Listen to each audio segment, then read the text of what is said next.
Hi and welcome to another AlmaFoods show and tell. My name is Samara Ferris and today we're going to be talking about amazing deglazing.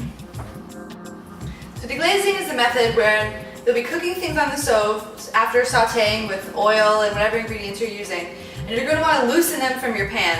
And a better way, instead of scraping and trying to pull it off, is by adding a little liquid like white wine, red wine, vinegar, mirin, something like this. And what this is going to do is it's going to infuse your ingredients with flavor, but it's also going to separate them from the pan by kind of dissolving the sugars. And it's a really great way to make like a sauce or anything like that. It's kind of like the beginning method.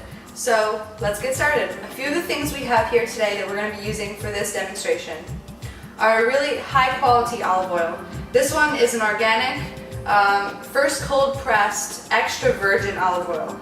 You could also use an organic butter, whole butter if you prefer that, or extra virgin coconut oil or safflower oil, a really high quality oil with a high smoke temperature, which olive oil doesn't. But we're going to be cooking on kind of a low heat because we don't want to get this as a carcinogenic temperature point.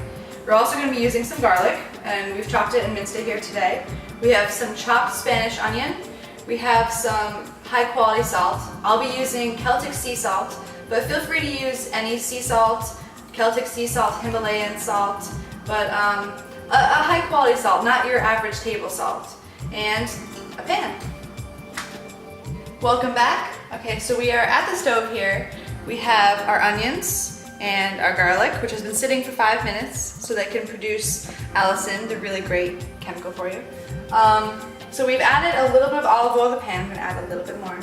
This pan is on high, and we've added about 2 teaspoons of olive oil.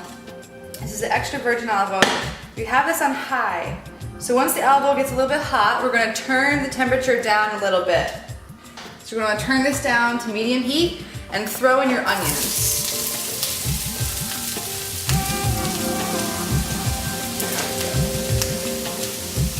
Or whatever ingredient you're using.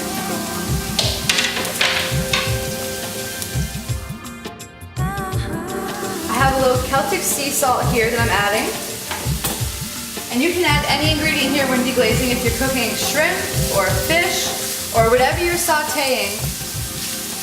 You're going to put it on the stove and start cooking right now.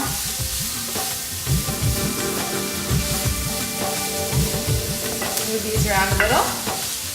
And again, it's on medium heat with some olive oil and Celtic sea salt. You can be using kale, you can use fish, shrimp. If you eat meat, you can have meat right now. Anything you're using, deglazing is a great method to get that from not sticking to the pan but adding some flavor. Now we're going to want to wait until these onions are a little bit translucent for them to be done. As you can see, they're still a little bit white, but they're turning translucent, which means they're almost done. So you do not want the temperature on the stove to be too high. We're using extra virgin olive oil, which has a low smoke point, and we're using it for cooking because it has the highest antioxidant count. But we really don't want it to get to a smoke point, which means it's carcinogenic. So we're keeping this on medium heat, which takes a little bit longer, but it's a lot healthier for you. So despite onions having a pretty pungent flavor and sometimes being, a little spicy, they actually have a lot of sugars in them. So as you can see right here, they're browning, which is actually the caramelization of the sugars occurring in the pan with the heat. So when the onions get translucent like this and they become a little brown, we're going to want to add the garlic. You don't want to overcook garlic. It becomes overcooked very quickly and then it'll become bitter. So always end it in the end of your cooking. And also because raw garlic or lightly cooked garlic has very strong antioxidant qualities, but not so much in overcooked garlic. So you want to really protect the powerful medicinal aspects of garlic by undercooking it.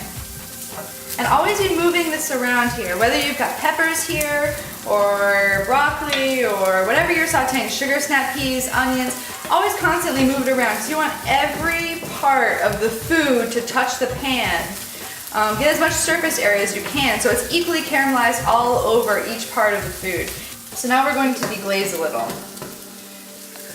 So you want to turn up your heat just a little bit here. You could have white wine, you could have red wine, you could have mirin, which is like a Japanese sweet rice wine vinegar. Anything that you're doing for, if you're making a soup or a sauce, like this would be like a great base for French onion soup. You can use beef stock if you eat beef, or vegetable stock, which is what I use. This could also be good for a stir fry or whatever you like, fajitas. So I'm going to use some red wine right now. Get the pan really hot. Like I said, this could be meat, this could be anything. And you're going to want to add your liquid. Turn down the heat. As you can see, that's coming off the pan really easily. And everything's infused with that flavor. There we go. Deglazing.